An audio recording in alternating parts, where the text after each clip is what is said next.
વિદ્યાર્થી મિત્રો, આજે આપણે લંબવૃત્તીય શંકુ વિશે અભ્યાસ કરીશું. તૈયાર છો ને બધાય?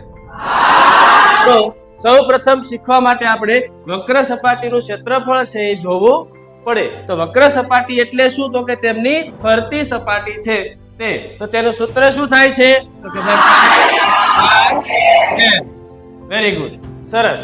ઓકે, તો ત્યારબાદ આપણે એમનું બીજું સૂત્ર છે